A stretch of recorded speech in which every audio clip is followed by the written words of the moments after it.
രണ്ടാം വോട്ട് ചോരി വെളിപ്പെടുത്തലിൽ തട്ടി ബി.ജെ.പിയുടെ മൂർച്ച കെട്ടുപോയി. രാഹുൽ ഗാന്ധി വോട്ട് ചോരിയെ മുൻനിർത്തി കർണാടകയിലെ അനന്ത് അസംബ്ലി മണ്ഡലത്തിലെ കണക്കുകൾ പുറത്തുവിട്ടപ്പോൾ ആദ്യം മൗനം പൂകിയിരുന്ന ജ്ഞാനേഷ് കുമാറും മോദിയും പിന്നീട് മുടന്തൻ ന്യായങ്ങളുമായി രംഗത്ത് വന്നു. പക്ഷേ അതൊക്കെ നിൽക്കക്കള്ളിയില്ലാതെ കയത്തിൽപ്പെട്ട് പോയവൻ്റെ നിലവിളി പോലെയാണ് ജനം കണ്ടത്. യഥാർത്ഥത്തിൽ യാഥാർത്ഥ്യത്തെ മറച്ചു വെച്ച് പുകമറ സൃഷ്ടിക്കുന്ന രീതിയിൽ രാഹുൽ ഗാന്ധിയുടെ ആരോപണത്തിൽപ്പെട്ട് കൈകാൽ ഇട്ടടിക്കുന്ന മുഖ്യ തെരഞ്ഞെടുപ്പ് കമ്മീഷന്റെ ദയനീയ ചിത്രമാണ് ഇപ്പോൾ രാജ്യം ചർച്ച ചെയ്യുന്നത്. കർണാടകത്തിൽ 6018 വോട്ടർമാരെ ഒഴിവാക്കി എന്ന് രാഹുൽ ഗാന്ധി അക്കമിട്ട് പറഞ്ഞപ്പോൾ വോട്ടുകൾ ഡിലീറ്റ് ചെയ്യാൻ ശ്രമം നടന്നിട്ടുണ്ട് എന്ന് സമ്മതിക്കുകയും ചെയ്തു ജ്ഞാനേഷ് കുമാർ. അപ്പോൾ ഇങ്ങനെ ഒരു കൃത്രിമം നടന്നിട്ടുണ്ട് എന്ന് ഇലക്ഷൻ കമ്മീഷൻ സമ്മതിക്കുന്നതിന് തുല്യമല്ലേ ഇത്? അപ്പോൾ രാഹുൽ ഗാന്ധി ഉയർത്തിയ ആരോപണം ശരിയാവുകയല്ലേ? ബി.ജെ.പി. പിന്നെ എന്തടിസ്ഥാനത്തിലാണ് രാഹുലിനെ ആക്രമിക്കുന്നത്? എന്തിനാണ് തെരഞ്ഞെടുപ്പ് കമ്മീഷൻ വിവാദങ്ങളിൽ അസഹിഷ്ണുത കാണിക്കുന്നത്? മോദി എന്തുകൊണ്ടാണ് പതിയിരുന്ന് ആക്രമിക്കാൻ കൊട്ടേഷൻ കൊടുക്കുന്നത്? ഇക്കാര്യത്തിൽ കർണാടക CID 18 മാസം തുടർച്ചയായി 18 തവണ മുഖ്യ തെരഞ്ഞെടുപ്പ് കമ്മീഷന് കത്തയച്ച് ചോദിച്ചു വിശദീകരണം. അതിൽ ഉത്തരം കൊടുക്കാതെ മലക്കം അറിയുകയാണ് തെരഞ്ഞെടുപ്പ് കമ്മീഷൻ ചെയ്തത്. और ये मैं आपको अभी दिखाने जा रहा हूं। कर्नाटक में अलंद में 6018 वोटर्स डिलीट हुए। कर्नाटका CID ने केस चालू किया कि ये वोटर कौन है।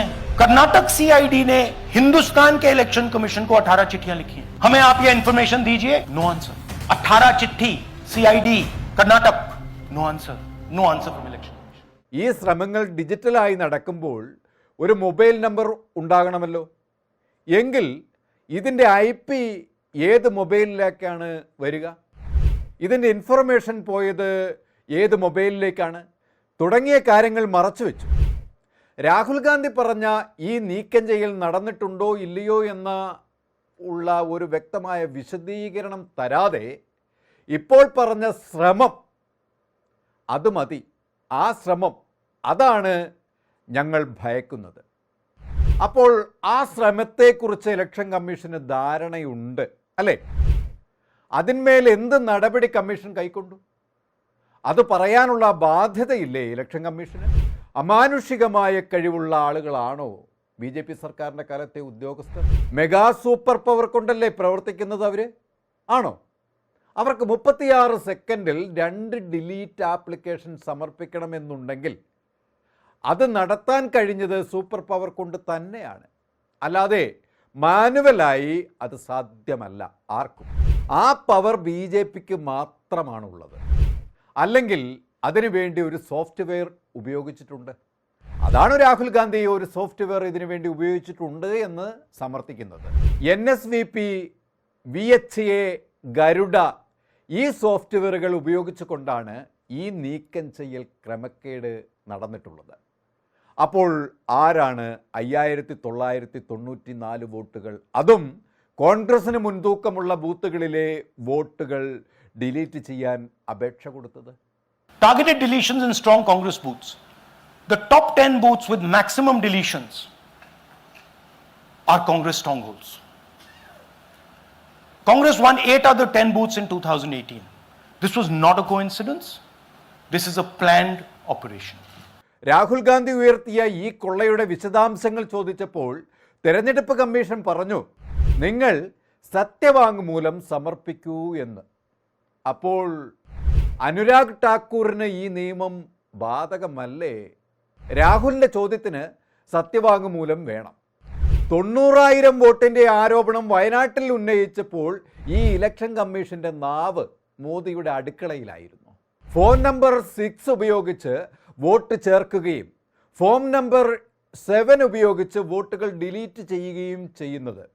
ഒരാൾ സ്ഥലം മാറി സ്ഥിര താമസത്തിനായി മറ്റൊരു പ്രദേശത്തേക്ക് മാറിയെന്നിരിക്കെ ആദ്യം താമസിച്ചിരുന്ന സ്ഥലത്തെ വോട്ടർ പട്ടികയിൽ നിന്നും പേര് വെട്ടണം എന്ന് അപേക്ഷ സമർപ്പിക്കണം അല്ലേ? അതൊരു പ്രക്രിയയല്ലേ? എന്നാൽ അലന്ത് എന്ന അസംബ്ലി മണ്ഡലത്തിൽ 6018 അപേക്ഷകൾ വന്നു.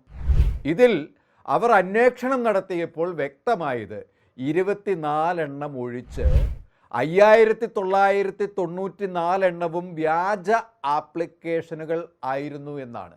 അതായത് അവിടെ ഒരു വ്യാജ ആപ്ലിക്കേഷൻ സമർപ്പിക്കപ്പെട്ടിട്ടുണ്ട് എന്നതല്ലേ.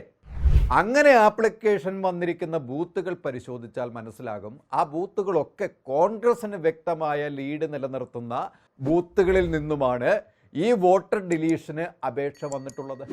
ആരാ ഇത് സമർപ്പിക്കുന്നത്? ആ വോട്ടർ പട്ടികയിലെ ആദ്യത്തെ പേരുകാരൻ.